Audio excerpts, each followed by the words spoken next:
Продолжая тему актуальных вопросов от общества, от Гуру Арджунова, конечно, людям хочется знать про реформы. Я понимаю, что это, по идее, если говорить об этом детально, отдельное, целое большое интервью, но вот, может быть, какие-то ключевые моменты, которые вы считаете важным отметить, расскажете об этом. Конечно, реформы необходимы, они давно назрели. Более того, у нас есть программа, которая будет опубликована в ближайшие дни. И очень важно отметить, что мы подготовили, наши специалисты подготовили проект первого указа президента. И, кстати, этот документ довольно профессионально составлен, и любой, кто будет избран завтра в качестве президента Абхазии, может этим воспользоваться. Там прописаны конкретные шаги и сроки реализации тех или иных реформ, действий в части экономической, социальной политики. Все это будет опубликовано. А так, если говорить обобщенно, реформы давно назрели. Это реформа исполнительной власти. Исполнительная власть наполнена целым рядом дублирующих институтов. Во-первых, госаппарат сильно раздут. Ну и Аслан Жани об этом тогда еще очень активно говорил, что сокращать будут госаппарат. Аслан Жани все об этом говорят. Вот вы готовы об этом говорил и не сделал. Мы об этом говорим мало, но сделаем гораздо больше. Потому что это жизненная необходимость. Не потому, что мы хотим кому-то помешать и так далее. А людей куда этих девать, которых придется сократить? Речь ведь идет не столько о рядовых сотрудниках и сотрудниках среднего звена. Речь идет о сокращении количества руководителей. Потому что один руководитель, министр или его заместители, обходятся в стране порой дороже, чем содержание целого коллектива. Поэтому об этом идет речь.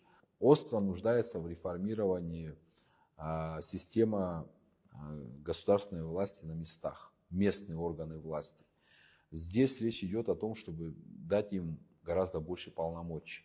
Потому что сегодня до смешного доходит, когда глава администрации района, например, для того, чтобы приобрести, допустим, какой-то спортинвентарь для спортивного учреждения, который стоит 20 тысяч рублей, 10 тысяч рублей, ему необходимо все эти вопросы согласовывать, пересогласовывать здесь в Сухуми. То есть это на самом деле неправильно, потому что у органов местной власти должно быть гораздо больше маневра и гораздо больше свобод принимать решения, в том числе и финансовые. Это касается и глав сел, и городов в районах. То есть здесь нужно дать больше возможностей районным администрациям. Больше полномочий надо дать представительным органам на местах. Это районные собрания.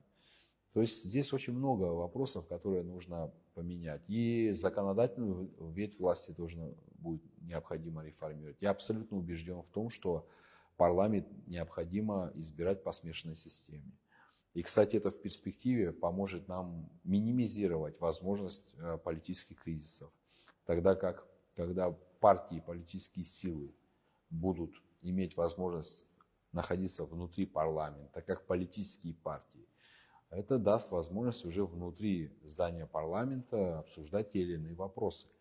То есть и по мажоритарной системе, если говорить, была не так давно создана рабочая группа в стенах парламента, и представители нашей организации там участвуют. Мы всецело поддерживаем эти реформы Конституции, которые сейчас обсуждаются.